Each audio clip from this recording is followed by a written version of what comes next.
વાવના દીપાસર ગામમાં છેલ્લા 8 મહિનાથી મકાન ભાડે રાખીને પરપ્રાંતીય યુવક અને યુવતીઓ ગેરકાયદેસર ઇન્ટરનેશનલ કોલ સેન્ટર ચલાવતા હોવાની જાણકારી સાયબર સેલ ભુજ રેન્જને મળી હતી। બાતમીના આધારે સાયબર સેલ ભુજે ઓચિંતા દરોડા પાડ્યા હતા, જેમાં સમગ્ર રેકેટનો પર્દાફાશ થયો હતો। દીપાસરા ગામમાં સોલારમાં ટેન્ડર નાખવાના બહાને પરપ્રાંતીય લોકોએ મકાન ભાડે રાખ્યું હતું, જેમાં તેઓ 6 યુવતીઓ અને 12 યુવકો આ ગેરકાયદેસર ઇન્ટરનેશનલ કોલ સેન્ટર ચલાવતા હતા।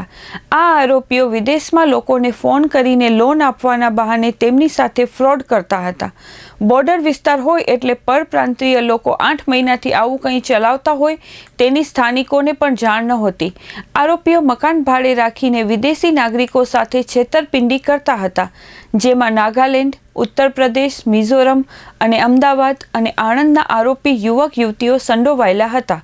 ભુજ સાયબરે મકાનમાં રેડ પાડતા છેતરપિંડી કરતા 6 યુવતીઓ અને 12 જેટલા આરોપીઓને ઝડપી લીધા હતા અને રેડ દરમિયાન પોલીસને 25 લેપટોપ અને 30 ફોન સહિત કુલ 8.36 લાખનો મુદ્દામાલ જપ્ત કર્યો હતો। પોલીસની સવારથી લઈને સાંજ સુધી તપાસ ચાલુ હતી। સાયબર પોલીસે આ અંગે વધુ તપાસ કરતા અમદાવાદના સ્વપ્નિલ ઉર્ફે સેમ પટેલનું નામ બહાર આવ્યું છે।